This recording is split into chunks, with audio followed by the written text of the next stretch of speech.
Olá, seja bem-vindo a mais um episódio do podcast Dádiva e Gratidão. A dádiva que nos remete a uma ideia de desprendimento, de entrega, de doar-se em favor de alguém ou de uma causa.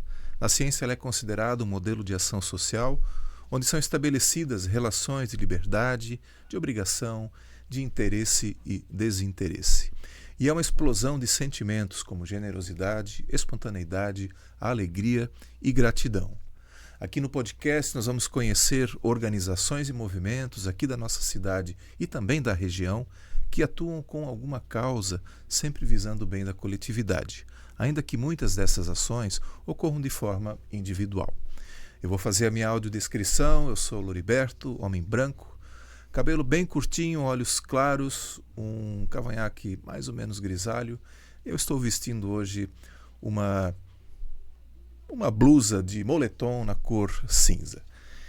Quero convidar você para se inscrever no nosso canal aqui do YouTube. Não deixe de compartilhar, de curtir e também comentar cada um desses episódios que a gente tem publicados já, para que esse conteúdo chegue a um número cada vez maior de pessoas. Também nos seguir nas redes sociais, no Instagram, no Facebook, nos acompanhar no Spotify em áudio e vídeo e também no TikTok acompanhar os nossos cortes. Quero agradecer aos patrocinadores, a Orplan Solutions, uma empresa de apoio às organizações, na gestão, no plano de captação de recursos, na elaboração de projetos, na captação de recursos, no acompanhamento da execução e também na prestação de contas. Você encontra a Orplan Solutions nas redes sociais.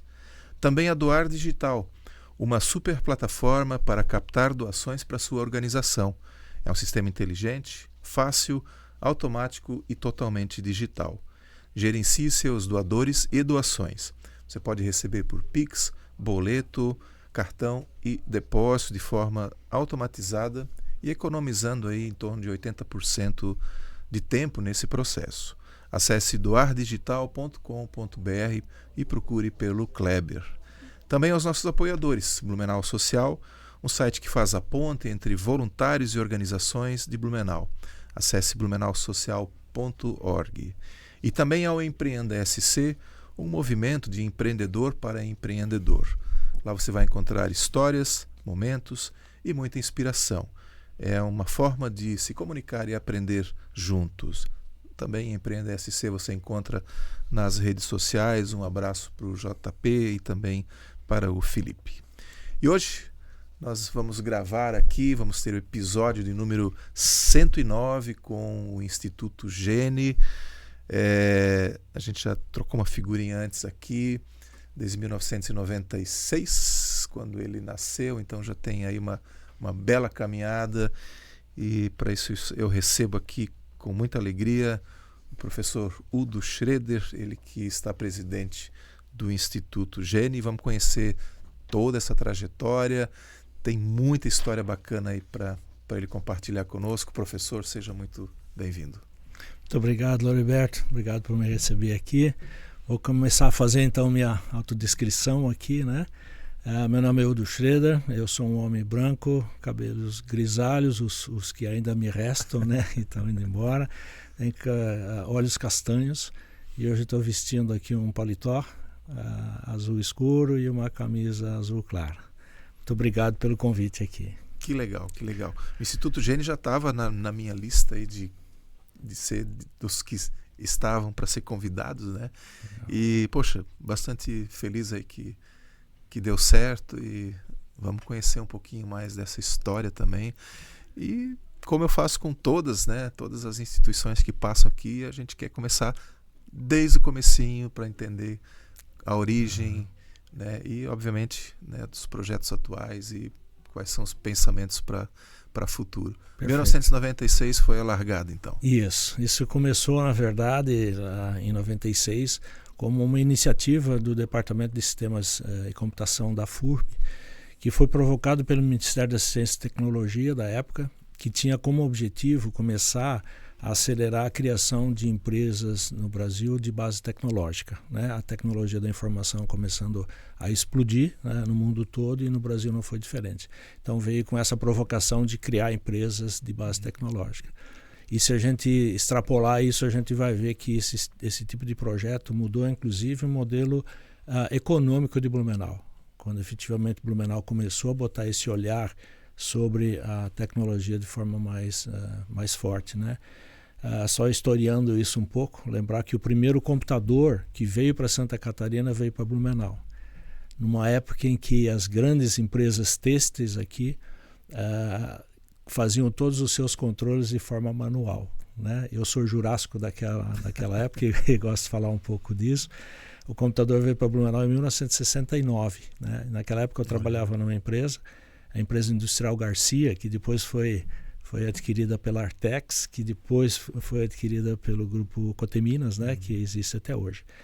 A empresa industrial Garcia naquela época era a maior empreendedora, maior empresa em termos de funcionários, né? Tinha 3.500 colaboradores na época.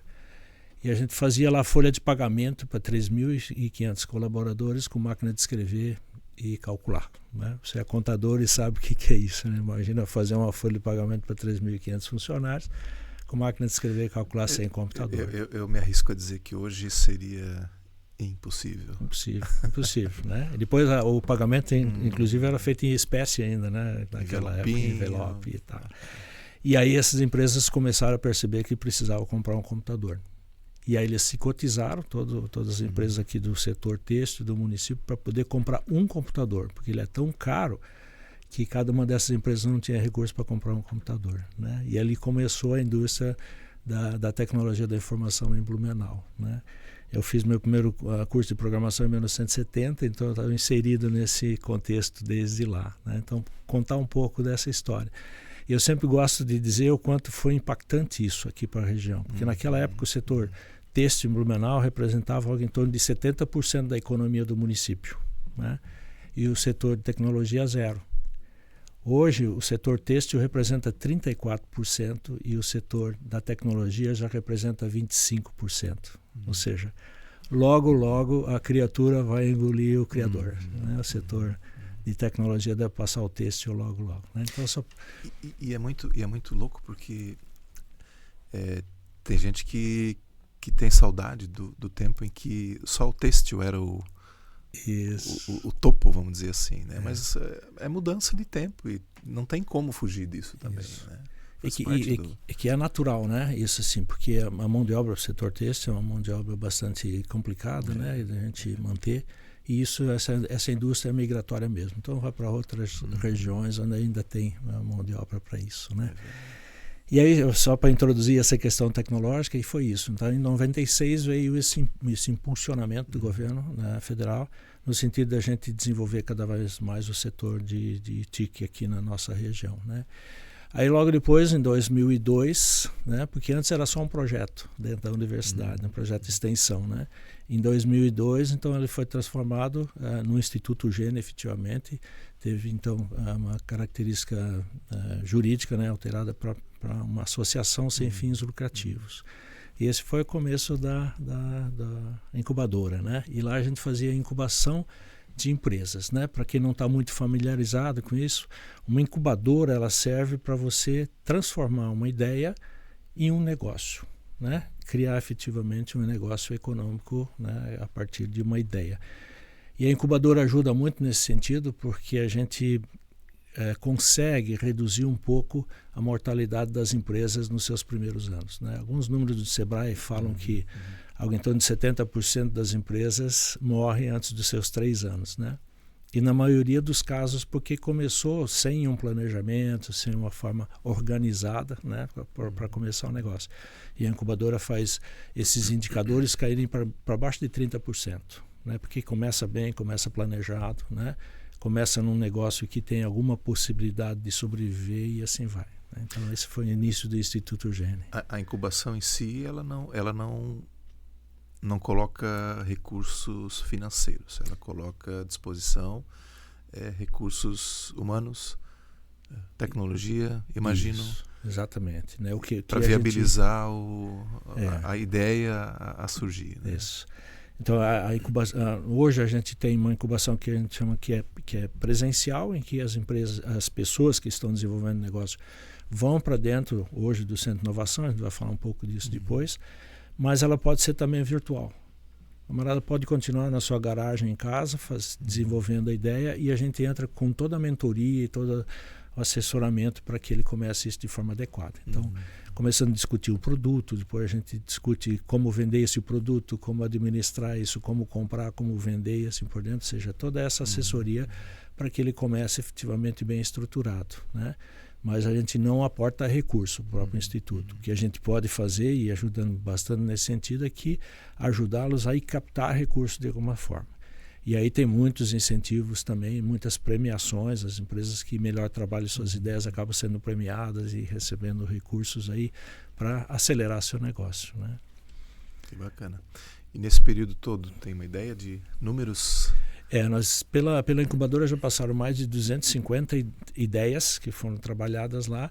Algumas viraram negócio, nem todas viram negócio, porque a gente começa a mostrar que isso aqui já tem demais no mercado, isso aqui não vai, né? E os mentores ajudam a desenvolver a ideia. Dessas 250, temos hoje no mercado algo em torno de 80 empresas, um pouco mais que isso, ainda ativas, né?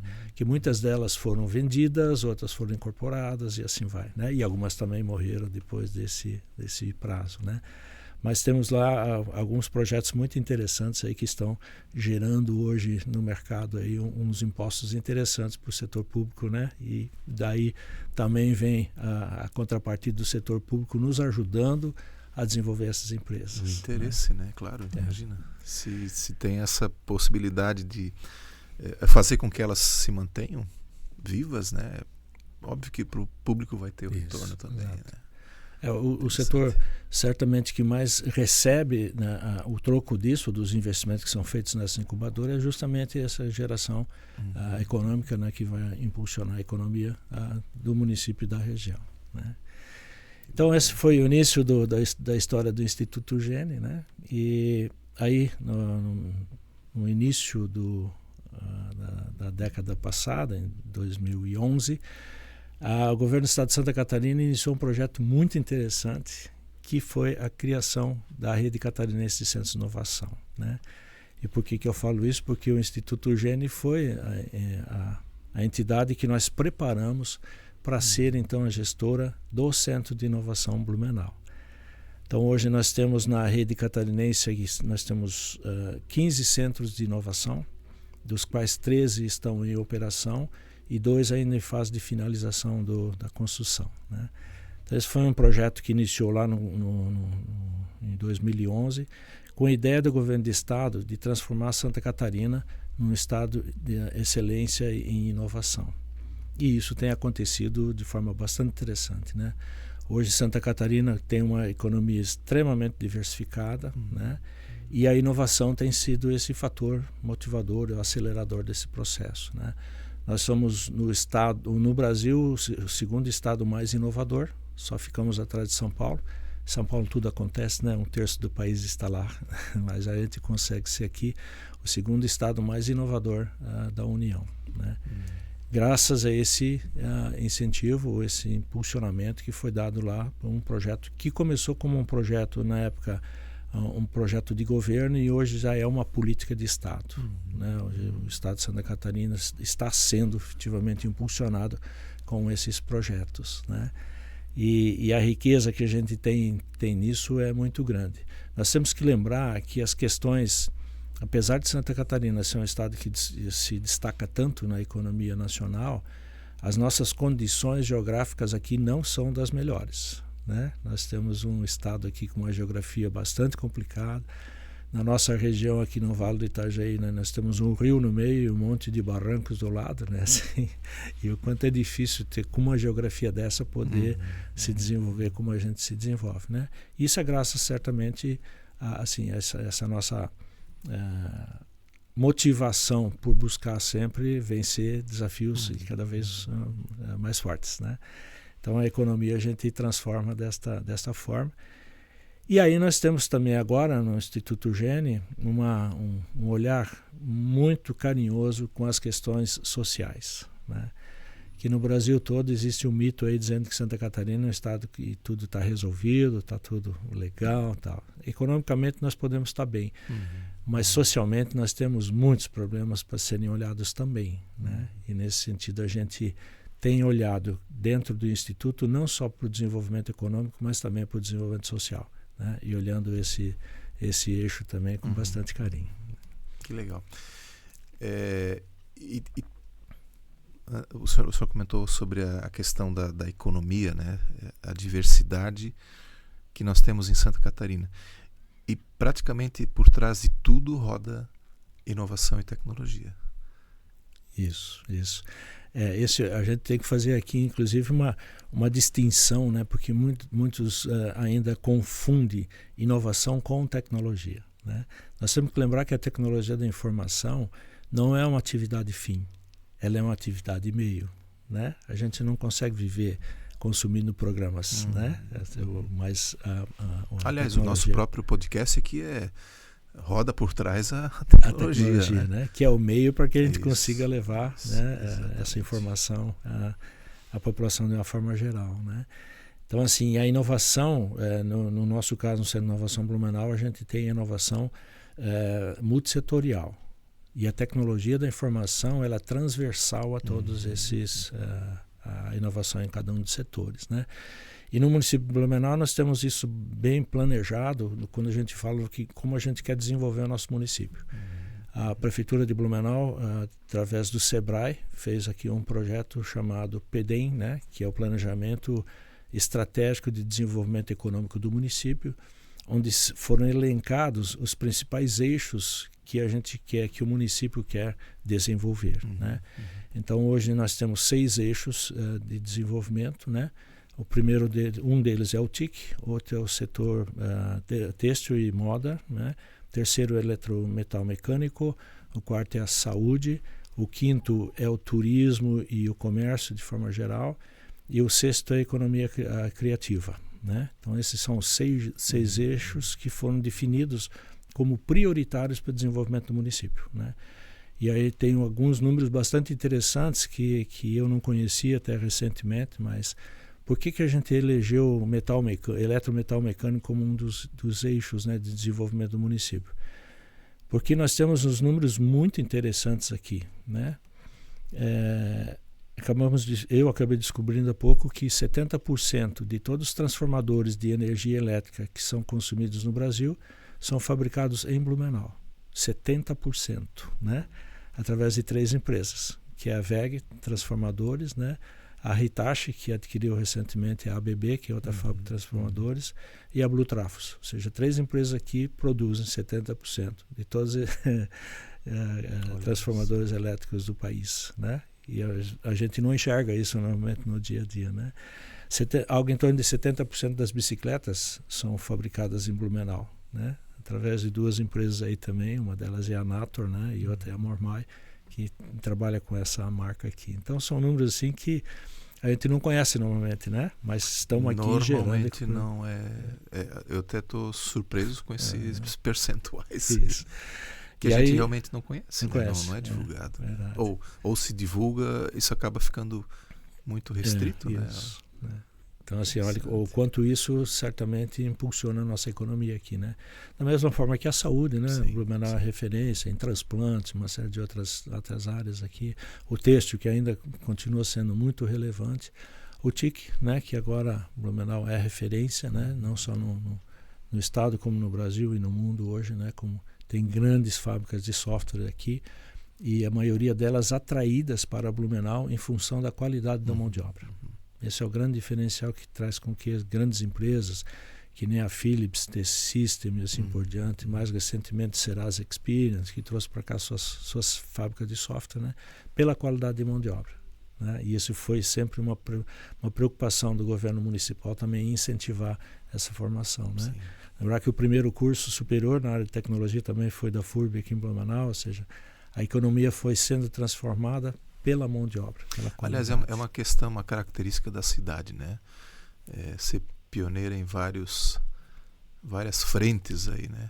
Isso. E recentemente, eu não lembro agora exatamente o que era a situação, mas Blumenau até tinha feito uma movimentação, mas outro município foi lá e fez. E aí até deu um certo bafafá, assim, por por que não nós, né? Nós somos pioneiros em um monte de... Né? O rádio é um dos... outro fator. Modelo, a TV e assim por diante, né? O primeiro computador e assim vai, né? Então, assim, voltando a falar um pouco do Instituto Gene, então, a partir em dezembro de 2020, quando foi inaugurado o Centro de Inovação Blumenau, o Instituto Gene teve o papel de administrar aquele equipamento lá, né? Para quem ainda não conhece o Centro de Inovação, já fica aqui o nosso convite, né? Nós ficamos lá na Rua São Paulo, 3.366, 3366, né? Perto do Campus 2 da FURB. Vão lá nos visitar, vocês vão ficar surpresos com o que está acontecendo naquele equipamento, né? Então... E aliás, é Centro de Inovação Blumenau, não é Centro de Inovação de Blumenau. Exatamente. É importante... Lembrar-se bem disso, porque nós temos aqui a obrigação de desenvolver esse modelo, né, de centro de inovação em todo o Vale Europeu, né? Então, a Associação dos Municípios do Vale Europeu, nós somos 14 municípios, e efetivamente o Centro de Inovação Blumenau, e por isso que a gente tirou o D, né, para dar essa conotação de que ele não é só de Blumenau. O nome dele é Blumenau, mas nós vamos atuar em toda a região, né? Então vamos ter que trabalhar forte para levar esse modelo para lá. Então nós inauguramos o centro aqui em dia 17 de dezembro de 2020. Eu gosto de falar isso porque foi no meio da pandemia, né? Na inauguração, né, botamos 250 pessoas dentro do centro, como nem poderia, né? Mas a gente fez questão de mostrar que estava acontecendo ali um movimento muito bacana, né? Para Blumenau e para todo o estado de Santa Catarina, né? Então, o que é, afinal de contas, o Centro de Inovação? O que a gente faz lá, né? Então, primeiro, nós discutimos lá a inovação multissetorial. Então, inovação em todos os setores da economia, de forma geral, e não só no setor TIC, né? Nós temos 4 grandes missões lá, né? A primeira delas é fazer a ativação do ecossistema de inovação. Então, o que é isso? A gente primeiro discutiu o que é inovação, e o que é um ecossistema de inovação. Então, o ecossistema são todos aqueles atores que, de alguma forma, trabalham com a inovação. Então, isso começa lá na universidade, onde nós temos os cursos que se discute inovação e empreendedorismo, né? Quem são as entidades que trabalham com isso, né? Então, quais são as empresas que efetivamente colocam um olhar especial em cima de inovação. E a gente trabalha sempre, Roberto, com o que a gente chama da quadro para hélice, né? Porque se alguém perguntar de quem é aquele prédio lá ou aquele centro, o dono daquilo é a comunidade de Blumenau e da região, né? Então nós não temos uma bandeira única lá, né?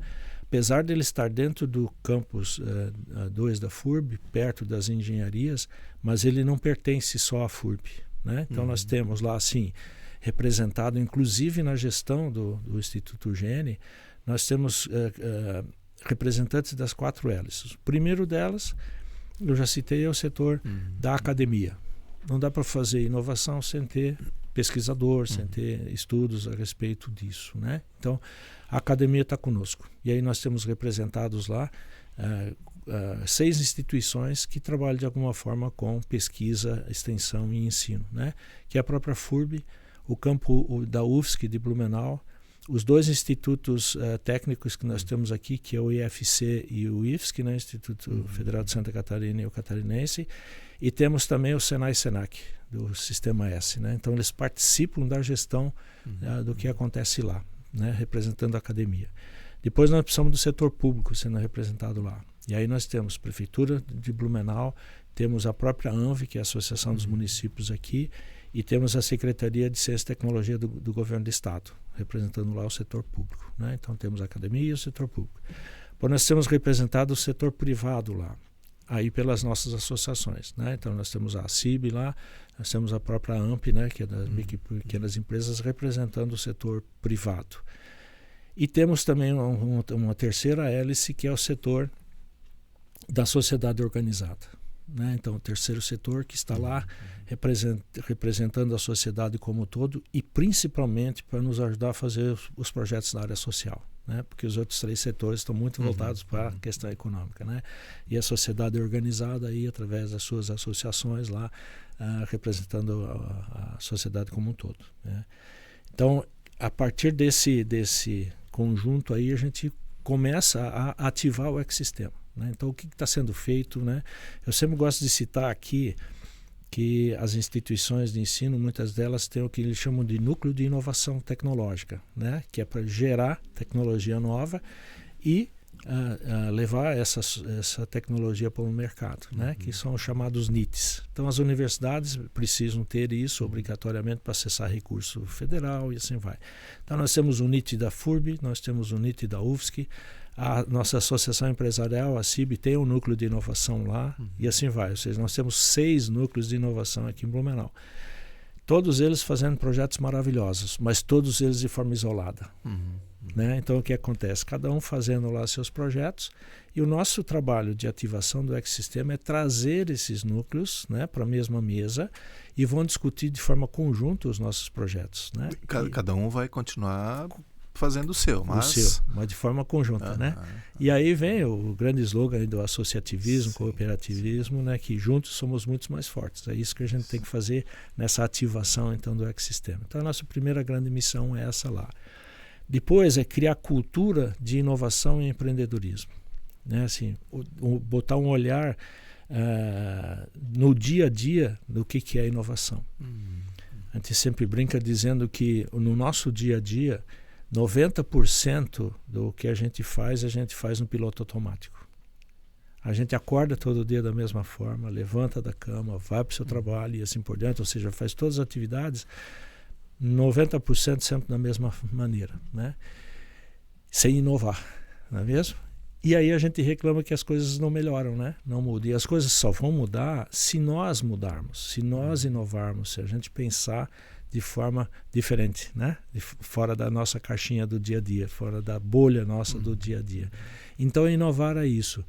A gente diz que para inovar, a gente tem que voltar a fazer pergunta de neném, né? Porque assim, as crianças e o professor Deming, que trabalhou com qualidade mundo afora, ele sempre fala assim, é inato do ser humano querer aprender, né? O ser humano é um dos únicos seres vivos, é o único ser vivo, né? Que não se conforma em ser o que é.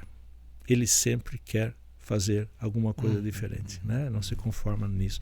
E foi bom porque isso nos tirou da caverna, né? Senão hoje nós estaríamos ainda morando provavelmente em cavernas, né? Mas a gente não se conforma com isso.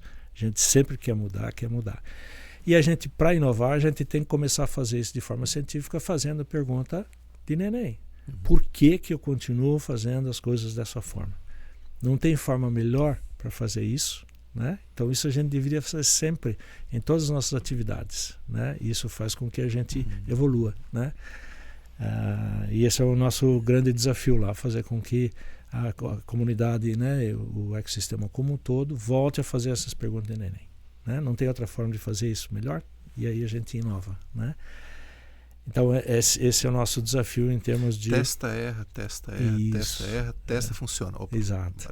Ter tolerância ao erro, né? Que é um paradigma que a gente tem que quebrar fortemente, né? Porque provavelmente para você mudar você vai errar algumas vezes, né? E a gente sempre diz assim, por favor erre, né? De vez em quando acerte também, mas erre porque aí você está testando coisas novas, né? E você vai evoluir, né? Então essas são as nossas 2 primeiras grandes missões, né? Ativar o ecossistema e depois criar essa cultura inovadora e empreendedora. Terceira missão nossa é criar novos negócios inovadores. E aí vem todo o nosso projeto de incubação de ideias, né? Que a gente gera novos negócios. Aí nós temos uma pré-incubação, né? Que é aquela pessoa ou aquela instituição que só tem uma vaga ideia do que ela quer e a gente trabalha isso para que isso se transforme num negócio. Depois a própria incubadora, em que a gente... Aí sim as pessoas vão abrir seu CNPJ, vão criar seu negócio de forma formal e assim por diante, né? E vamos preparando para que ela faça isso da melhor forma possível. E aí na quarta grande missão nossa é ajudar as empresas estabelecidas a inovarem, né? Ou seja, que é um grande desafio, né? Que a maioria dos gestores, se não a totalidade dos gestores das empresas já constituídas, eles estão lá no dia a dia tendo que entregar suas metas, não é mesmo? A gente faz todo o planejamento na organização, diz o que nós vamos fazer, e aí todo mundo sai correndo atrás de seus indicadores para atingir suas metas, né? E não é fácil a gente chegar lá e dizer para ele assim, você não quer parar um pouco aqui seu processo para ver se a gente não consegue melhorar isso aqui? A resposta é automática, eles vão dizer que não, primeiro deixa eu entregar minhas metas, depois se sobrar tempo você volta aqui. E aí nunca sobra tempo para inovar, né? É muito, então, muito focado na operação. Na operação. E muito pouco no estratégico. E que está correto nesse momento, né? Porque eles têm que entregar realmente suas metas. Mas hoje a gente começa a provocá-los dizendo assim, ok, seu negócio, esse jogo, você está ganhando esse jogo, está tudo certo e tal, mas talvez essa seja a principal hora de você pensar em mudar, né? Antes que as coisas não fiquem mais tão boas. Então, quando o time está ganhando, é hora de pensar em reforçar o time e mudar o time assim por dentro, para que a gente inove, né? Então, esse é o grande desafio. E para isso a gente trabalha bastante, Roberto, uma questão importante, que é tentar fazer com que essas empresas comecem a trabalhar um negócio que a gente chama de ambidestria, né? Meu negócio está funcionando, está legal, continue trabalhando com ele, né? Fortemente, para que ele continue cada vez melhor. Mas quem sabe pega um pouco do seu tempo, do seu recurso e comece a pensar em alternativas para o seu negócio, né? Porque nesse momento você pode ter um concorrente fazendo coisas melhores, buscando outras coisas que venham a substituir o seu produto, o seu serviço e tal. E é hora de você pensar, ver se não tem outras alternativas para ir além do que você faz hoje, né? Que são as empresas ambidestras. Continua fazendo muito bem o que entrega hoje, mas começa a pensar em alternativas para eventualmente buscar outros caminhos, né? E os grandes conglomerados aí mundiais fazem isso, né? Eles não se conformam em ter só aquele produto e fazer aquilo bem. Vão buscar outras alternativas também, né? Então essas são nossas 4 grandes missões lá, e isso que a gente tem que trabalhar fortemente, né? Como é que faz para uma empresa tem lá a sua ideia e quer esse apoio? Qual é o caminho para chegar até... nós temos... Vamos pensar primeiro na pré-incubação. Isso. Né? Nós temos lá, como aquilo lá é um projeto, o prédio é público, né? Para se conectar com aquilo lá de alguma forma, nós temos editais de fluxo contínuo aberto para que as empresas submetam lá as suas necessidades, né? Então nós temos hoje aberto lá três grandes editais. Um que é o edital para incubadora, né? Quer pensar num negócio novo, eu tenho uma ideia aqui, entra na nossa plataforma, submete isso no edital, dizendo qual é a ideia, como é que se pensa em desenvolver isso, assim por diante. A gente pega lá internamente esse edital, e aí nós temos um conselho curador lá que vai verificar se realmente essa ideia é inovadora, né? Que não seja só mais um produto ou mais um projeto que já tem um monte no mercado. Então ela tem que ser inovadora para ser aceita. Então a gente avalia isso, e se ela for inovadora, a gente aprova o projeto. E aí, se a empresa precisar, a empresa ou a pessoa, né, precisar de espaço físico, vai depender da nossa capacidade lá, né? Então, hoje, felizmente ou infelizmente, nós estamos totalmente ocupados, o prédio, né? De 45 dias depois de inaugurado, lá no começo de 2021, nós estávamos com todos os espaços já pensando cheios. na ampliação já. Já pensando desde lá. Então, desde lá nós temos uma fila de espera, né? Então, como ela aprova o projeto, mas enquanto não tem espaço, ele fica esperando até que vague um espaço. E aí vale ressaltar aqui que todo mundo que é aprovado para aquele projeto, para ocupar um espaço, ele tem um prazo máximo para ficar dentro do Centro de Inovação de 3 anos. Por quê? Porque aquilo não é um condomínio, aquele prédio. Aquilo é uma comunidade de inovação. E aí todo mundo que entra lá tem 3 anos para desenvolver seu projeto, e vai ter todo o apoio para desenvolver, mas depois disso ele tem que desocupar o espaço, para que a gente fique oxigenando aquele espaço cada vez mais, né?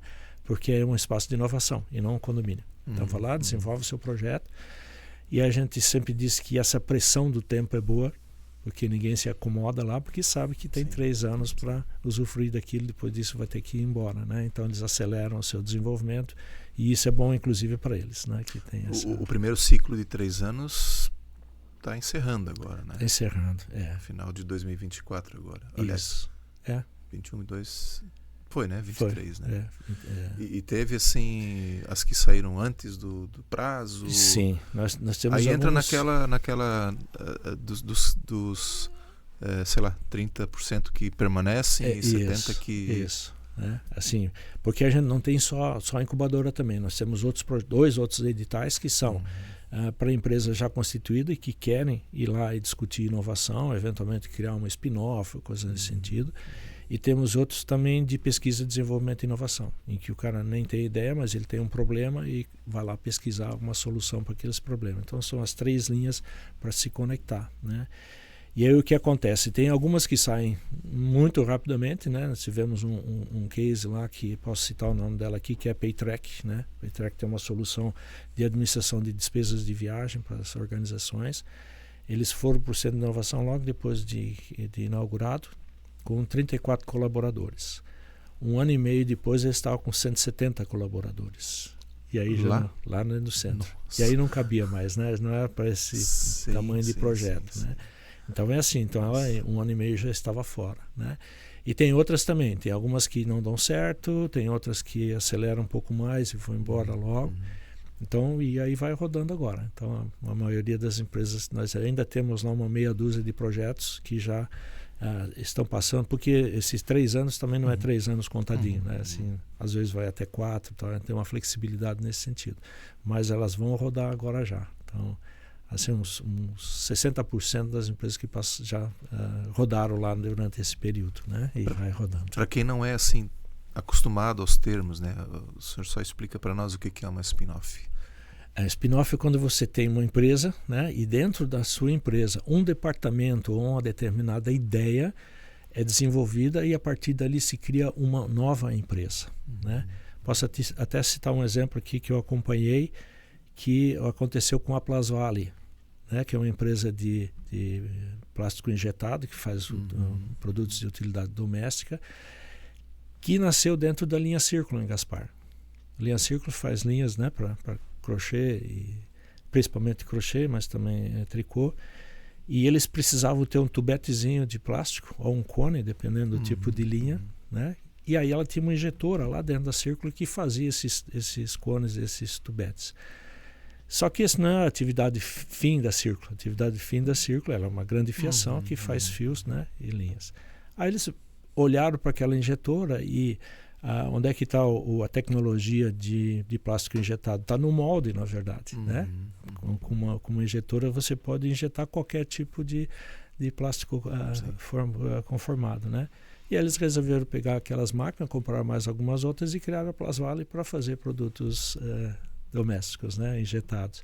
Então era só um departamento dentro de uma empresa, aí se criou um spin-off, se criou um outro CNPJ com outra atividade muito mais focada, né? Porque na Círculo aquilo era só uma atividade secundária e agora passou a ser uma atividade primária. Continua atendendo, mas também abre leque para... Isso, é só botar outros moldes lá e injeta outro tipo de plástico. Então esse é um exemplo de spin-off, né? Legal. E isso é muito interessante, porque isso é o que a gente chama de intraempreendedorismo, em que dentro da empresa a gente empreende com outros projetos. E aí é importante, né, lembrar que nem sempre o empreendedor vai criar necessariamente uma nova empresa, porque ele pode empreender dentro da empresa que ele está agora, com novos processos, com novos produtos e assim por diante, né? E quando se fala em empreender, normalmente a maioria pensa assim, não, eu sou obrigado a criar um CNPJ. Não precisa, você pode trabalhar aqui dentro um novo produto, um novo negócio, né? Então esse é o que é importante, que a gente aculture a população nesse sentido. Porque também tem que lembrar que muitos querem empreender porque eu quero ser meu próprio patrão e assim por diante. E lembre-se sempre que empreender é muito bom e é importante, mas as contas virão para o seu CPF depois pagar, né? Lembra disso, né? É verdade. E o empregado, de forma geral, ele fica esperando seu salário lá, e quem vai se incomodar com isso é o seu patrão, né? Quando você vira patrão, as contas vêm para a sua mesa para serem pagas. Então a gente sempre alerta as pessoas nesse sentido, porque no ciclo de vida das organizações muitas vezes existe aí uma frustração, né? Depois, eu quero ter meu próprio negócio, é muito bom, mas lembre-se que as responsabilidades mudam, né? A gente sempre brinca lá dizendo que o patrão normalmente é o camarada que mais trabalha na organização, né? Porque ele não para de trabalhar quando ele bate seu cartão ponto. Ele continua trabalhando todas as horas do dia, todos os dias da semana, né? Vários, inclusive no Empreenda SC, a gente ouve muitas dessas histórias, né? De pessoas que saíram da condição de CLT, foram para negócio próprio e de repente entram na realidade, assim, puxa, mas não era bem isso que eu estava esperando, mas vamos embora, né? E lógico, vencem depois com muita transpiração, inspiração, enfim.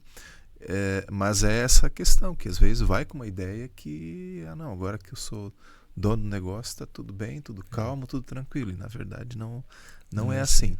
E aproveitando esse gancho, eu queria perguntar também o seguinte: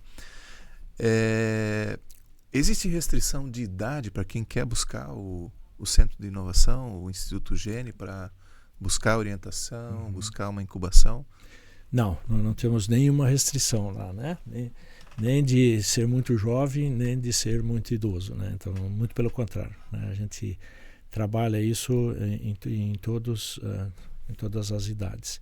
E aí, se me permite, Norberto, queria falar um pouco de alguns projetos que a gente tem lá, justamente olhando para esse lado, né?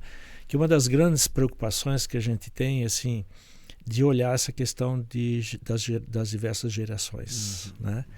E a gente vive ouvindo aí que a gente tem uma geração dos jovens, né?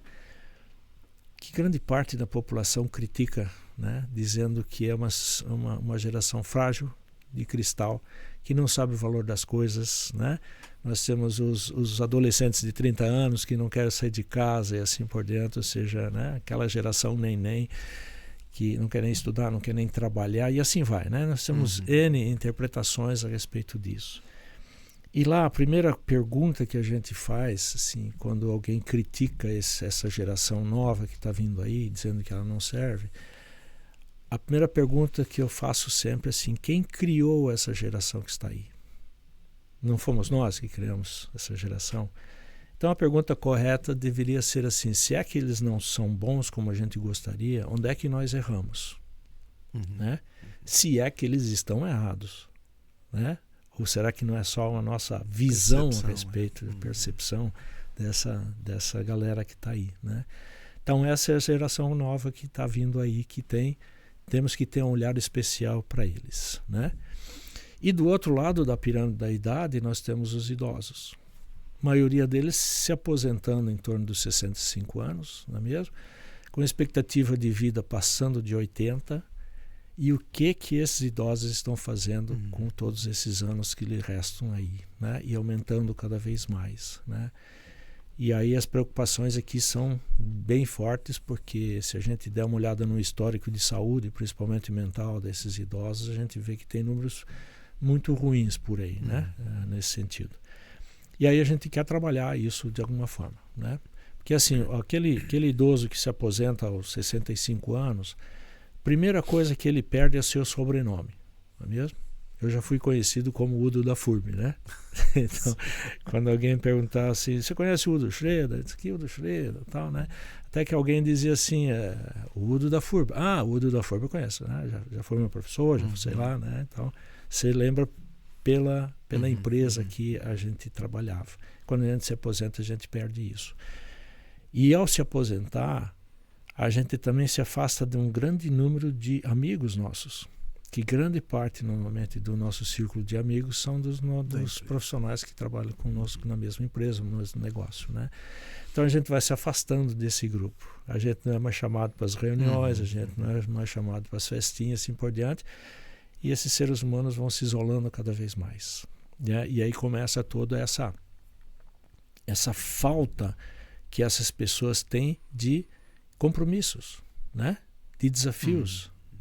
E o ser humano precisa ser provocado o tempo todo e ter lá as suas responsabilidades para se sentir útil.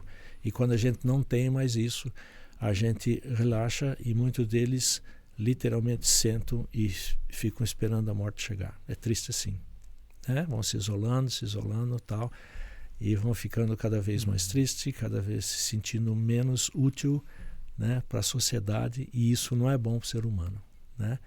A gente diz que todo animal satisfeito deita e dorme.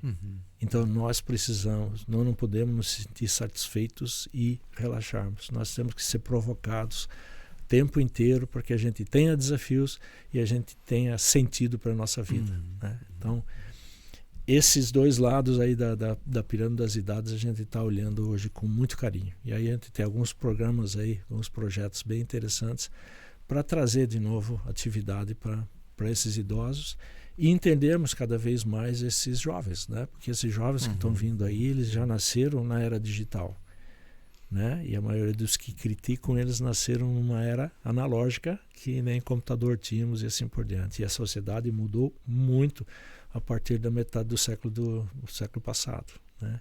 E isso muitos de nós que estamos já com uma idade um pouco mais avançada, às vezes não conseguem entender, né? Isso é verdade. Legal, isso é bom, né? Saber que tem espaço para todos, né? Que queiram buscar aí uma orientação lá no Instituto Gênio, dentro do CIB, né? E dentro desses projetos, né, a gente até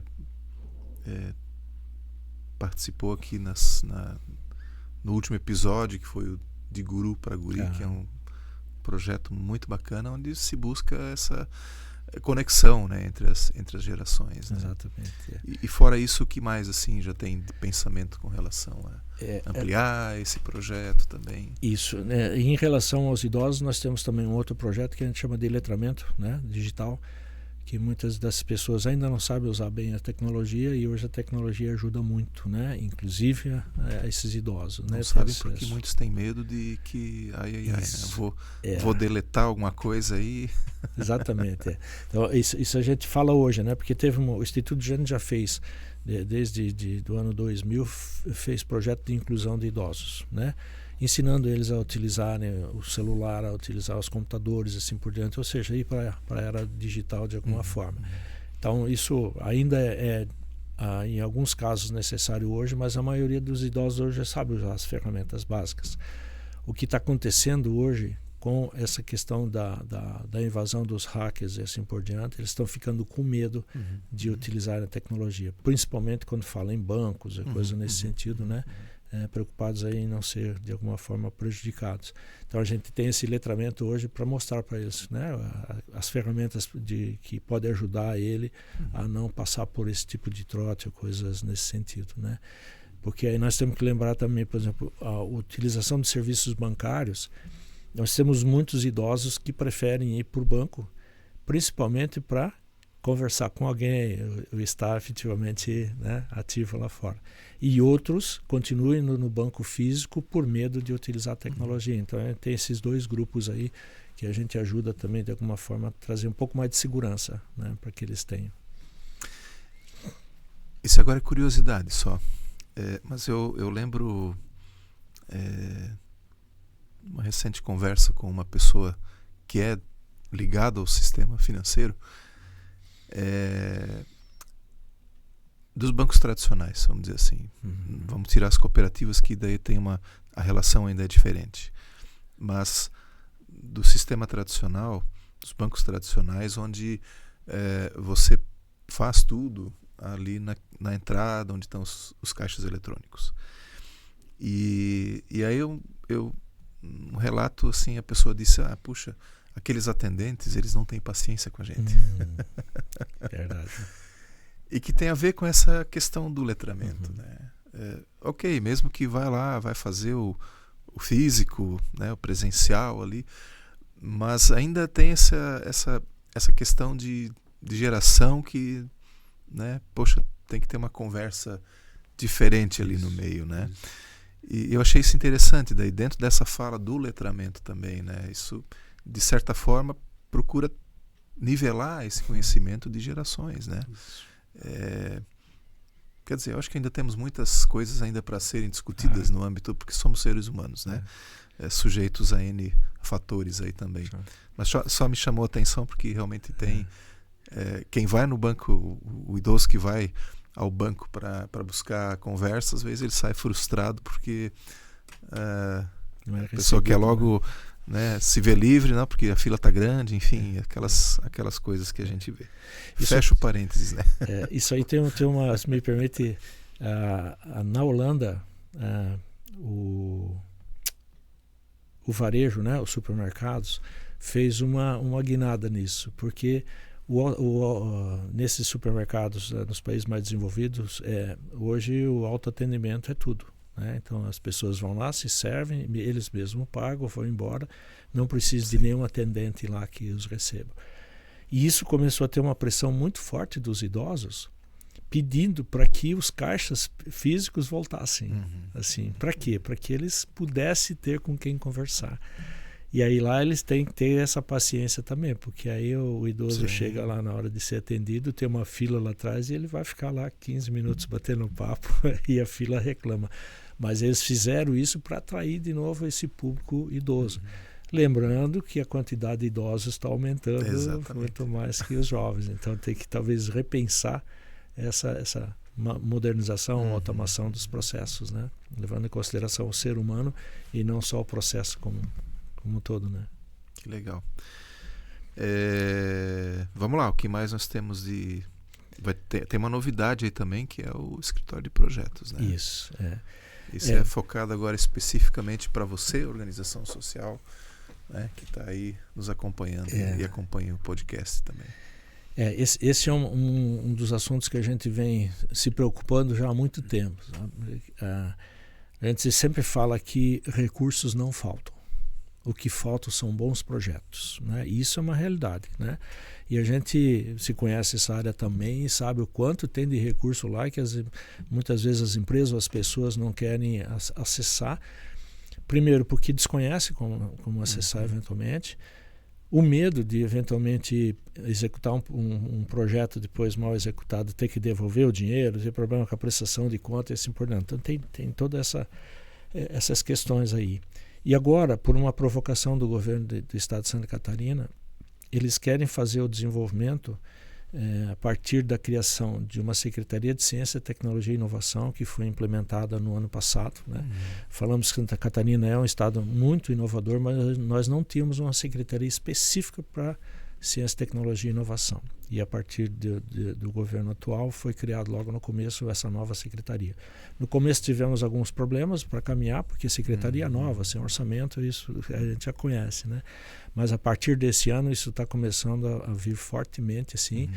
E o governo fez um negócio que eu achei interessante, que foi centralizar numa única secretaria tudo aquilo que tinha inovação, inclusive no governo. Porque antes tinha uma Secretaria de Educação, lá dentro tinha uma Diretoria de Inovação. Tinha uma Secretaria de Transporte, lá dentro tinha uma Diretoria de Inovação. Ele criou uma única secretaria em que ele centralizou tudo isso que fala em Ciência, Tecnologia e Inovação, colocou junto a FAPESC, que é o Fundo de Apoio, né, Pesquisa e Extensão, e também trabalha lá a inovação para a economia do Estado como um todo. Aí para as empresas privadas, para as pessoas e por diante, né? Então, foi uma atitude assim, muito inteligente nesse sentido, porque centralizou isso tudo e agora a gente tem muito mais força para tocar. E agora, para apoiar efetivamente esses centros, né, então o governo vai fazer algo que se pretendeu fazer com a Secretaria de Desenvolvimento Regional no passado, lembra? Em que cada macro-região tinha uma Secretaria de Desenvolvimento Regional. Aquilo lá foi descontinuado e agora eles vão utilizar o Centro de Inovação como esse irradiador dos projetos que o governo quer levar para cada região. E um desses é criar em cada centro de inovação um escritório de projetos e captação de recursos, né? Então, no Centro de Inovação Blumenau, nós já temos um escritório de projetos, porque a gente toca todos os projetos de prestação de serviço da FURB, então já temos isso lá dentro, né? Mas agora a gente vai partir para captar recursos também. Então, para isso, o governo vai aportar recursos, inclusive com pessoas. Nós teremos 2 bolsistas aí para que desenvolva essa ideia, a gente estruture o projeto.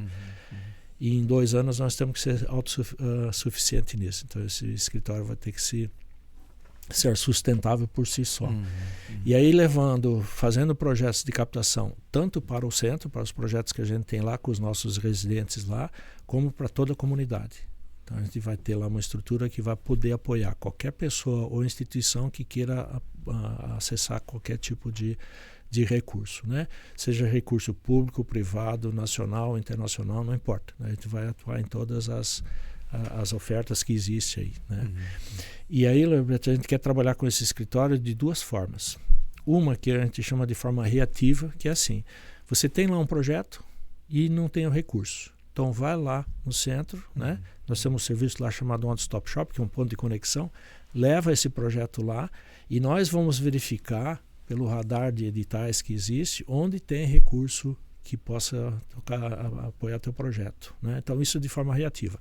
Leva lá e a gente corre atrás, né? E aí a gente vai fazer toda a trilha também da captação. Então, assim, primeiro olhar o projeto, se o projeto está consistente, se realmente dá para submeter a qualquer edital.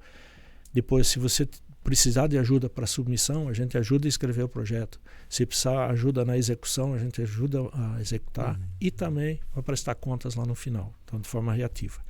E outra de forma proativa, nós vamos ficar de olho no radar do que tem de editais por aí e verificar se nós não temos nenhum um stakeholder nosso ou que esteja relacionado conosco que precisa daquele recurso. Então a gente pega o edital, analisa ele e leva para as pessoas que eventualmente possam precisar daquele recurso, né? Então vamos trabalhar com essas 2 formas. Eu acho que isso vai ser muito bom, principalmente para a comunidade como um todo, né? Repetindo, recurso não falta. O que falta é que a gente busque bons projetos para fazer isso. E lembrar que o projeto ele pode ser feito mesmo que não tenha editais abertos ainda, né? Então, que a gente quer ter um depósito de projetos prontos, porque assim que abrir um edital, a gente está com o projeto pronto. Normalmente o edital ele tem aquele prazo curto, né, relativamente curto, e se não tem um banco de projetos, vamos chamar assim, dá um apuro. E aí você acaba escrevendo o projeto na correria, escreve mal e depois vai ter problema na execução. Então, por isso é importante que a gente tenha já os projetos prontos, né? E eventualmente é só fazer ajuste aqui e ali. Mais fácil do que começar do zero. Exatamente. Né? A estrutura em si está pronta. Né? Isso é realmente... Eu acho que é um exemplo que até vale a pena citar. Já foi hoje copiado por N municípios e N instituições também. Mas no passado teve uma cidade vizinha nossa aqui de Blumenau que eles tinham um escritório de projeto e estava assim explodindo com recursos vindo para o município. E aí todo mundo assim, mas como? Questionando, poxa, mas o que está acontecendo, né? Até que se revelou que não, a gente tem vai para Brasília e já vai com um monte de pastinha debaixo do braço, com projetos prontos e só para fazer as adaptações. E na verdade é aquela coisa, e dentro do, eu vou falar assim agora do terceiro setor, que é também o setor que eu atuo, o problema é que muitas vezes só tem a ideia e não se transcreveu isso ainda para em formato de um projeto. Para quando abrem os editais, você ter tranquilidade de fazer a submissão. Então é aquela correria e sai mal feito, muitas vezes, sai depois a execução mal feita e agora eu não consigo mais ajustar alguma coisa que eu precisava, não pensei, não lembrei e tal. Bom, vamos então rever volta umas casinhas e vamos pensar um pouquinho antes. E eu acho muito legal que vai ter esse apoio também, vai estar à disposição esse apoio, né? Isso no Instituto a gente aprendeu um pouco. Quando nós começamos a fazer alguns projetos na área social, a gente descobriu que tinha um monte de recursos aí, um monte de fundos, né? Nós temos o Fundo Estadual do Idoso, da Criança e do Adolescente, assim por diante. E aí quando a gente foi submeter o primeiro projeto, é que a gente descobriu que, primeiro, o Instituto tinha que estar credenciado nesses órgãos, a gente tinha que ter um histórico e assim por diante, né? Ou seja, então isso a gente trabalhou agora e já estamos credenciados, já tivemos acesso a um dos editais bem bacana do Fundo do Idoso para fazer esses projetos. Mas está lá, o dinheiro está lá. A gente tem que se planejar e fazer o que tu falasse, assim, que uma coisa a gente olhar, puxa, tem que fazer um monte de coisa, então vamos fazer. Né? Vamos começar a escrever nos projetos, vamos tirar as ideias né? E botar no papel e transformar isso em projetos, e aí que o recurso vai estar lá, certamente. E de novo, assim, eu volto naquela questão de que às vezes a gente perde tanto tempo no operacional, que é importante também, na operação, na atividade fim, mas esquece muitas vezes de ter já, né, o meio, né, a parte de... Né? Tem que estar de alguma forma alinhado também, né? E eu tenho visto alguns movimentos interessantes assim aqui na região. Aqui na CIB a gente tem um núcleo de entidades, o núcleo do terceiro setor, e recentemente Indaial também se movimenta para fazer isso, de ter um núcleo de entidades, um núcleo setorial.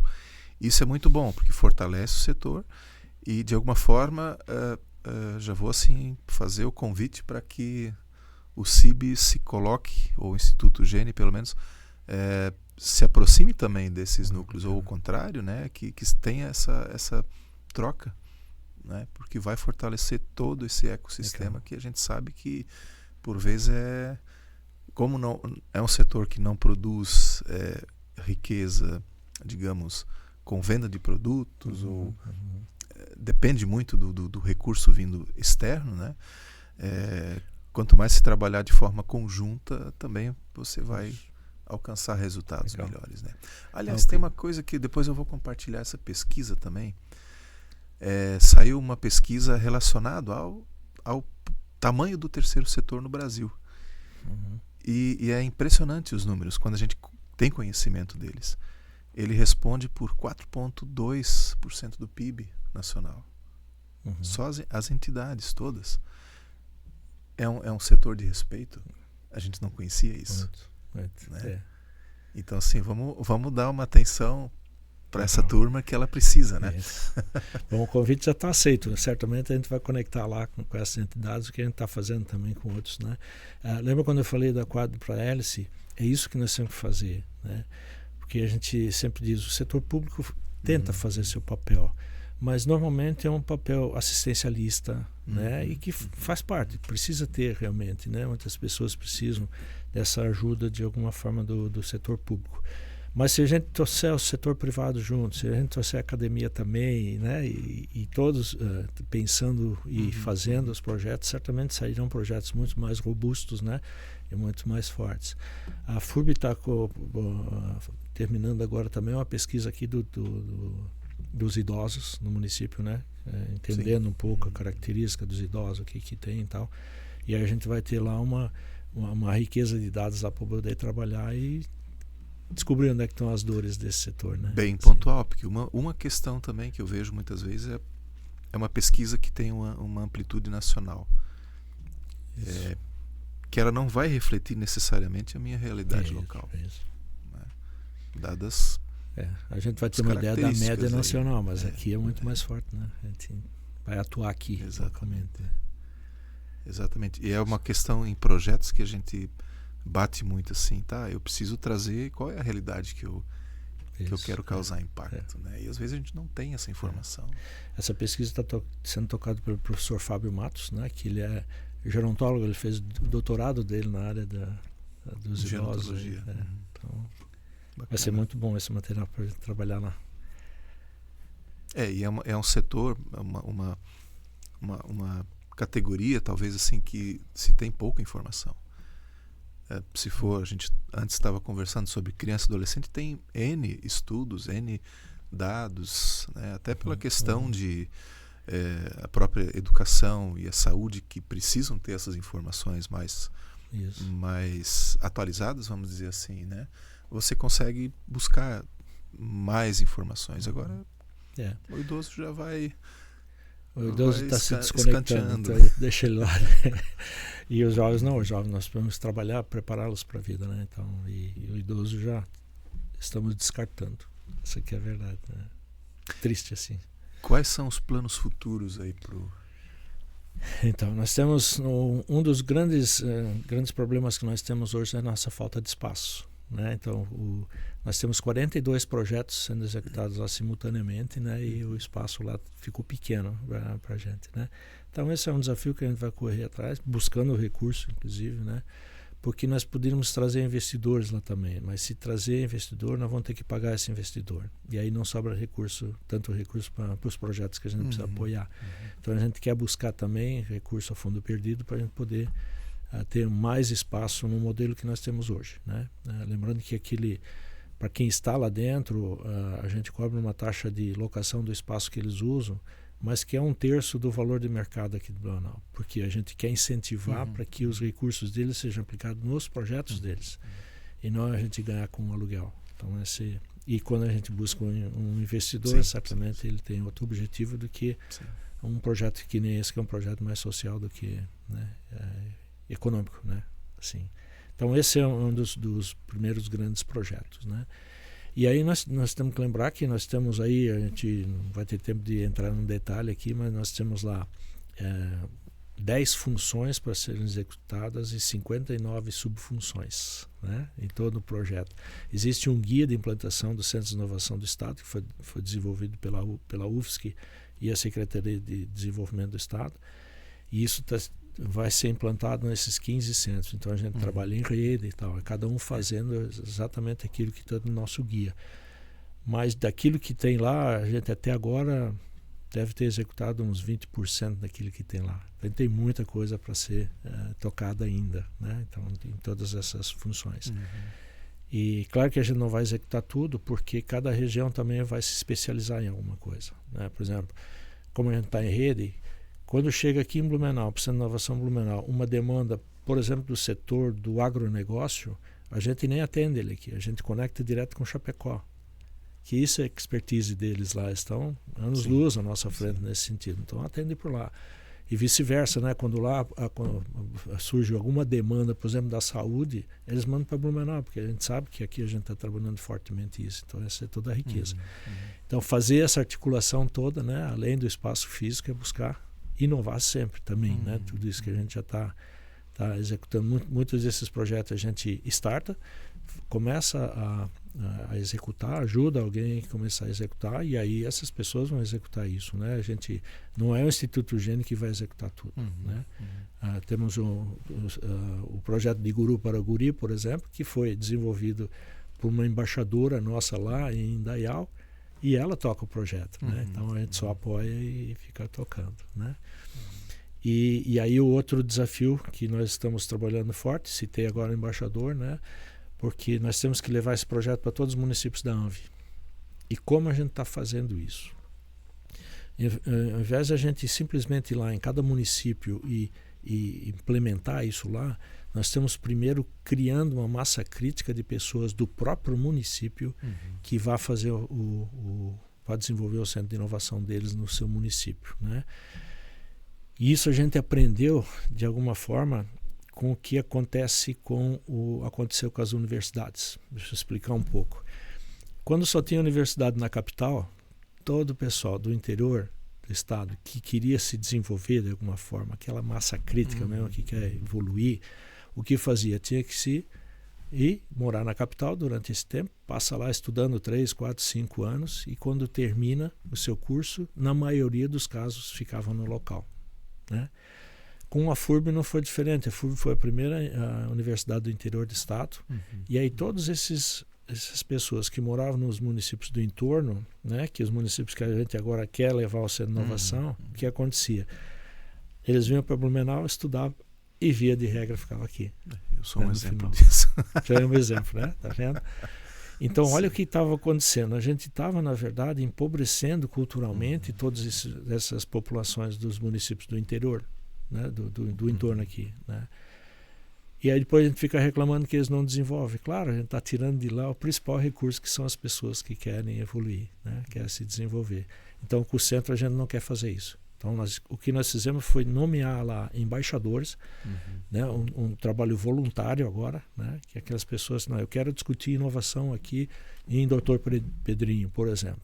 Ah, legal. Então, juntamos pelo menos 4 pessoas, uma de cada uma das hélices lá, né, uma do setor público, uma do privado, assim por dentro, trabalhando eles, aculturando eles, e eles vão começar a fazer os projetos.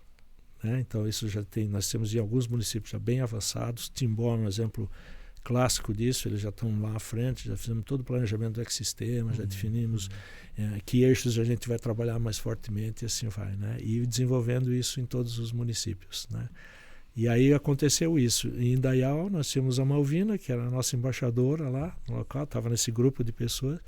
Nós descobrimos um projeto dela, ela trouxe para o centro e agora estamos levando para todos os municípios, né? Então cada ideia em cada uma dessas regiões você vai pulverizando nas outras áreas também. Potencializa, né? E, bom, acaba de certa forma descentralizando o centro de inovação. Isso. Né? Pelo menos a parte de teórico e conceitual. Isso. Bom, se desenvolver alguma ideia lá de incubação, aí necessariamente vai ter que... Mas fica lá, porque daí assim, por exemplo, nós já temos isso, né? Temos alguns municípios que tem gente lá incubando seus negócios. Legal, então, com o nosso braço lá, né? A metodologia toda nossa e tal, o que precisa lá é um espaço, eventualmente, se ele precisa sair da sua garagem de casa e vir para o espaço. Aí a gente vai arrumar uma sala lá e assim começa, né? Para isso a gente tem um apoio muito forte do Sebrae também, que o Sebrae, na maioria desses municípios, tem o que eles chamam de sala do empreendedor, né? Assim por diante. E a gente usa esse espaço também para ir trabalhando em conjunto, né? Bacana. Uau!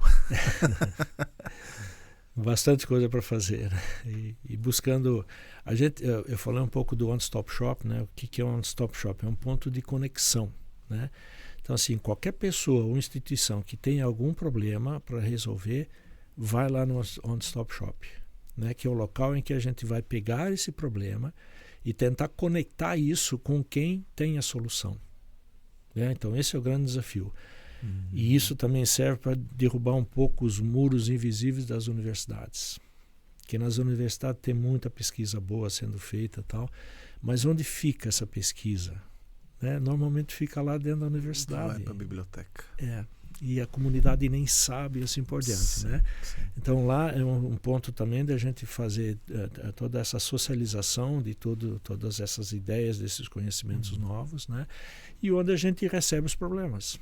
Então, assim, nós não temos a solução lá, muitas vezes, né? Mas se tiver, a gente entrega ali. Se não tem, vai na rede para ver se a rede não tem. E assim vai, né? Conecta com os hubs aí no mundo afora, buscando soluções para aquele problema. Então, o nosso slogan, inclusive, é Gene Conecta, né? A gente conecta o problema com potencial solução para isso, né? Alguns nos chamam de doido porque quem é que gosta de problema, né? Mas problema para nós é matéria-prima para inovar. Sim. Né? Normalmente a gente inova para solucionar problema, né? Então esse é nosso impulsionador lá. Então, quanto mais problemas nós tivermos lá, mais potencial nós temos de buscar inovação, né? E aí eles nos chamam de doido, claro, porque quem gosta de problema só pode ser doido. Sim. Ou as organizações Tabajara lá do extinto programa humorístico lá. Verdade. Né? Seus problemas acabaram. A solução está aqui. Que legal.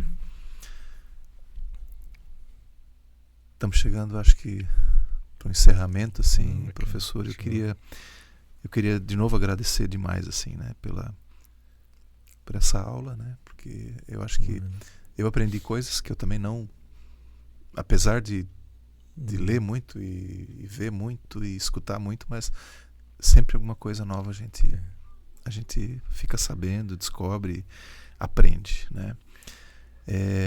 Bom, e caminhando assim para o final, eu queria que o senhor deixasse ainda primeiro uma pergunta. Como as pessoas acessam via rede social, presencialmente? Como é que acessa o Instituto e também o CIB? Né? Nós temos todas as nossas redes sociais lá, né? Que é institutogene.org.br, né? Esse é o nosso site, e a partir de lá todas as outras mídias, né? Certamente. Então lá vocês vão ter acesso a toda a informação de como conectar, como fazer projetos lá, então todas essas informações. E também acompanhar as nossas mídias, porque uma das principais coisas que a gente faz lá são os eventos. Né? A gente faz, nos 3 primeiros anos, nós fizemos em média 1,2 eventos por dia. Porque isso, os eventos lá a gente discute todos os assuntos em todas as áreas de conhecimento, né? E os eventos servem muito para fazer as conexões. Essas trocas de ideia, tu falasse aqui, a gente acaba, cada vez que a gente bate um papo, a gente aprende, porque a gente tá na era do conhecimento e o conhecimento tem que ser socializado, né? E cada vez que a gente troca um conhecimento, as duas partes, né, crescem nisso, né, pela própria troca. E lá a gente diz que inovação se faz com gente e esbarrando em gente. Então é isso que tem que fazer, né?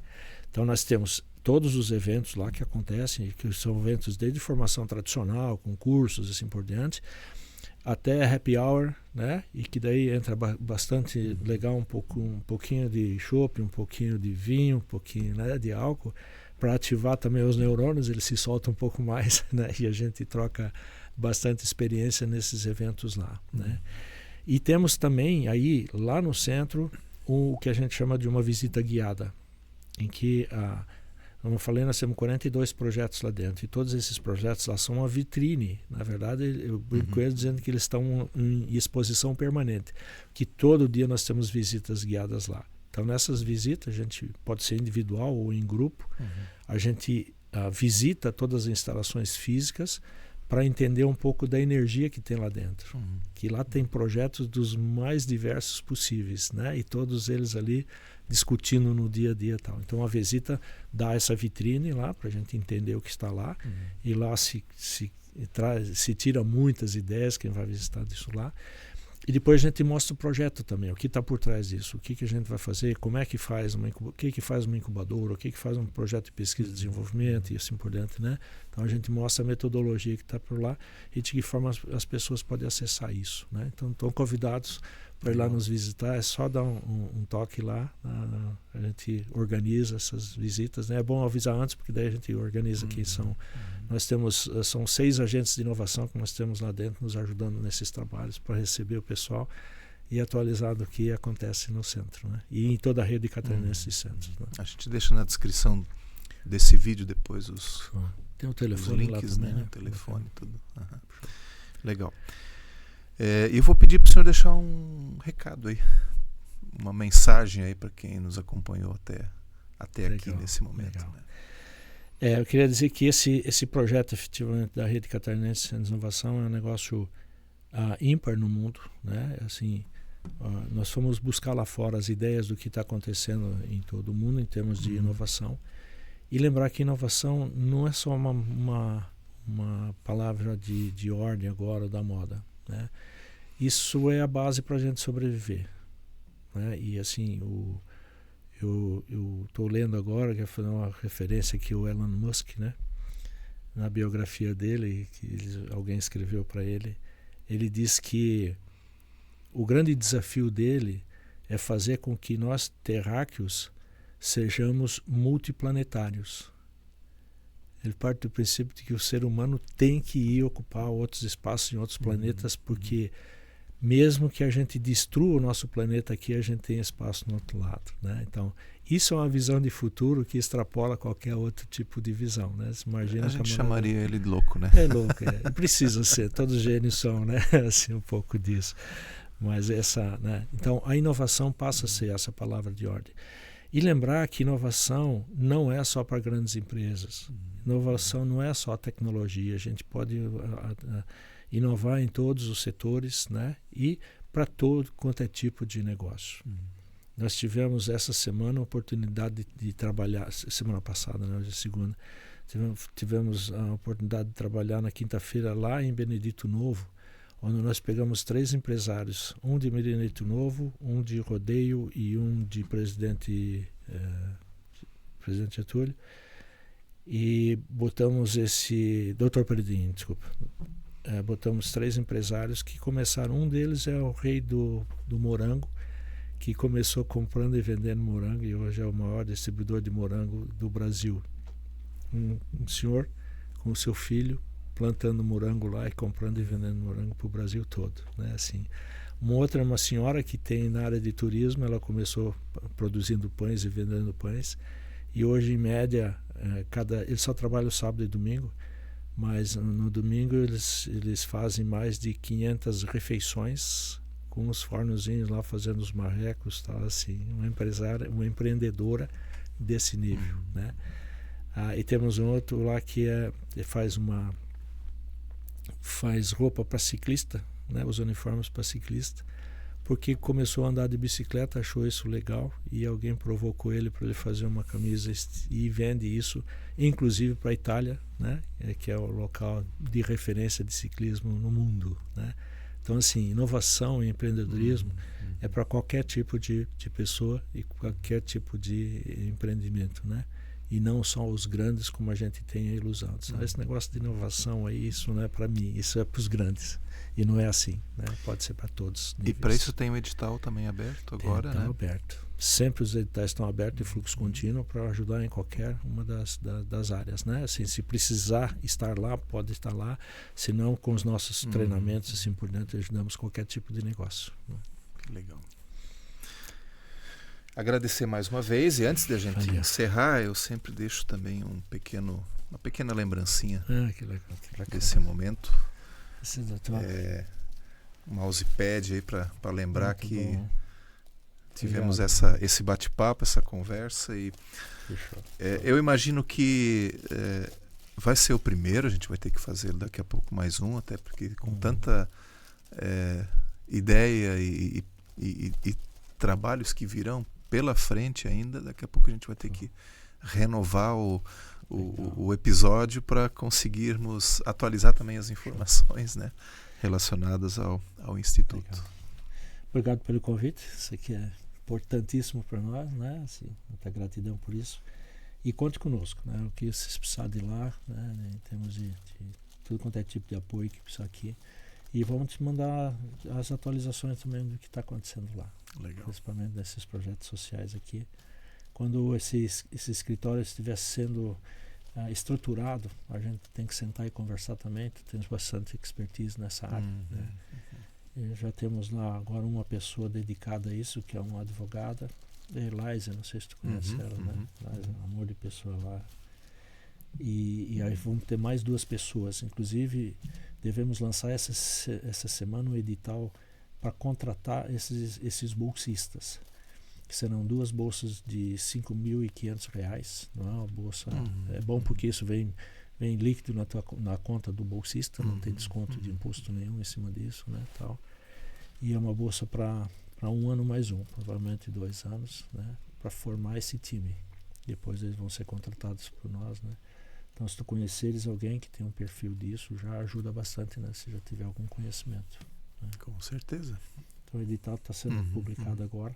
Tem algumas características lá, tem que ter mestrado há 3 anos ou graduado há 5 anos. Assim, é o mínimo que a gente começa, né? Para não pegar um estudante cru também, porque daí a caminhada é mais longa, né? Então, com certeza. Faz uma bolsa interessante lá. Que legal. Joia. Obrigado. Quanto conheço. Eu que agradeço, cara. E para você que nos acompanhou até aqui, não deixe de se inscrever no canal, curtir e compartilhar também todo esse conteúdo que a gente coloca à disposição de você. E a gente se vê na próxima.